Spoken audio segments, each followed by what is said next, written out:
우리가 두 번째 이슈 가기 전에 먼저 하나투증권 박문화에서 연결해서 내용 들어보고 두 번째 이슈 분석해 보겠습니다. 여보세요? 네, 안녕하세요. 예, 안녕하세요. 박 기자님, 오늘 말씀해 주실 주제는요? 네, 오늘 새벽에 또 다른 ECB의 정책위원인 노버트니가 회사채 논의는 없었다라고 분명하게 쐐기를 박았습니다. 어저께 주가 상승의 이유가 바로 회사채 때문이었는데요. 유럽 시장 마감 이후에 나왔던 발언이라서 유럽 증시보다는 미국 증시에만 영향을 주었고 또 우리 증시에 지금 영향을 좀 주고 있죠. 이 도대체 드라기 총재는 왜 나타나지 않고 다른 사람들이 나서는지, 또 누구의 말이 맞는 말인지, 또 독일은 왜 계속 양적 완화에 반대를 해왔는지가 궁금합니다. 오늘은 그 이유를 속 시원하게 풀어드리도록 하겠습니다. 그럼 먼저 드라기가 나서지 않는 이유를 좀 설명드리죠. 한마디로 더 신용을 잃기 전에 말을 좀 아낄 필요가 있을 겁니다. 지난 2012년 여름 유로존을 지키기 위해서 할 수 있는 일은 뭐든 하겠다라고 말을 했을 때만 해도 그의 한마디는 그야말로 절대적이었습니다. 시장은 곧 그의 발언을 신뢰했었고 문제국들의 금리는 빠르게 안정을 되찾을 수 있었죠. 하지만 최근에는 독일이 사사건건 그의 발언에 딴지를 걸게 되면서 그의 발언 자체가 시장에서 살짝 신뢰를 잃어가고 있는 것이 문제입니다. 이번에도 드라기는 위기 해법으로 커버드 펀드와 ABS, 즉 자산 유동화 증권의 매입을 내놓았었습니다만 별로 도움이 되지 않는 커버드 펀드의 매입만 현재 진행 중이죠. 당초에 1조 2천억 유로 규모로 ECB의 자산을 늘리기로 했었지만 독일의 반대로 인해서 커버드 펀드만 매수하게 된 겁니다. 문제는 시장에 나와 있는 ECB의 요구 조건에 맞는 커버드 펀드는 고작해야 6천억 유로 내외입니다. 시장의 커버드 펀드를 몽땅 죄다 섹슬이 한다고 하더라도 처음에 약속했던 물량 1조 2천억 유로의 절반에 불과하다는 사실, 이 때문에 시장은 실망하고 있는 것이죠. 독일의 딴지거리는 이번이 처음은 아니죠. OMT를 비롯해서 최근 시장을 살리기 위한 드라기의 처방들은 철저하게 독일의 반대로 언제나 묵살당했습니다.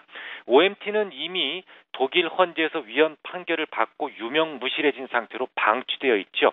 드라기가 일반인이라면 조금 빈말을 해도 문제가 없겠습니다만 그는 어쨌거나 명목상으로 ECB의 수장입니다. 유로화를 지키는 수호자죠.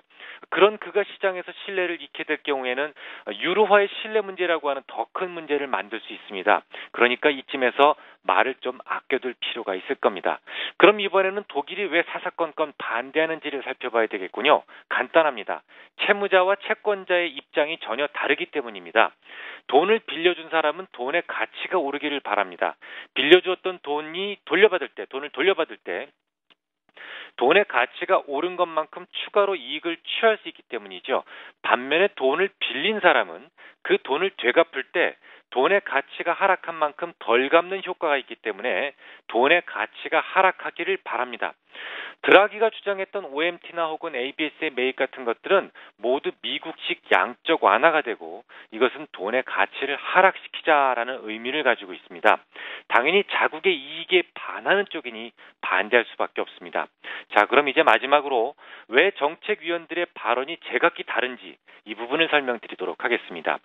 이틀 전에 시장을 크게 상승시켰던 분우학결에는 프랑스계 정책위원입니다. 프랑스는 이번 금융위기를 거치는 동안에 부채가 크게 늘어난 채무국이죠. 그는 당연히 회사채 매입을 바라고 있을 겁니다. 돈의 가치가 떨어지기를 바라는 거죠. 하지만 오늘 새벽에 회사채 매입은 거론한 적도 없다라고 딱 잘라붙인 노버트니는 오스트리아계 정책위원입니다. 오스트리아를 비롯해서 네덜란드 등 북유럽의 부국들은 이 채권국이니까 당연히 독일 편에서 양적 완화에 반대표를 던질 수밖에 없는 것이죠. 이처럼 지금 유럽은 재정 위기를 거치면서 부의 균형이 일부 깨져 있습니다. 채권국과 채무국의 입장이 서로 다를 수밖에 없고 이와 관련된 상호 간의 의견 쉽게 좁혀질 수 없습니다. 그럼에도 불구하고 독일이 어느 정도 양보할지도 모른다라는 생각을 저는 하고 있는데요. 길게 본다면 그들의 이익도 결국 유로존이라는 것이 존재할 때에 더 크게 가능하기 때문이죠. 독일은 그동안 경제의 질적인 수준에 비해서 낮은 화폐 가치가 유지되면서 매우 강력한 수출 성장을 구가해 왔습니다. 만약 유로존이 흐트러진다면 그런 공식적인 특혜를 포기해야 한다는 것을 의미합니다. 게다가 유로존이 붕괴될 경우에 손해를 보는 쪽은 많은 부채를 가지고 있는 그리스 쪽보다는 많은 받을 돈을 가지고 있는 독일입니다. 그래서 저는 이번 EU 정상회담에서 뭔가 독일이 실마리를 풀어주지 않을까 기대하고 있습니다. 물론 제 생각이 그렇다라는 것이고 이번 EU 정상회담에서 제가 바라지 않는 결과가 나올 수도 있습니다. 하지만 어차피 시장은 확률 싸움 아니겠습니까?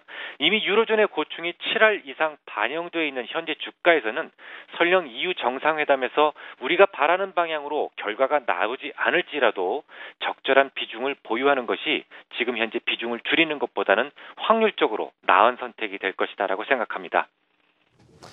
네, 박 기자님 이번 주 주말에 전주에 가신다면서요? 네네, 그렇습니다. 무슨 일로 가시나요? 지금까지 제가 전라도 쪽은 간 적이 없었거든요. 그래서 이번에 전라도에 계신 투자자들 한번 뵈러 가기로 했습니다. 네, 알겠습니다. 어떤 좋은 기회가 됐으면 좋겠습니다. 감사합니다.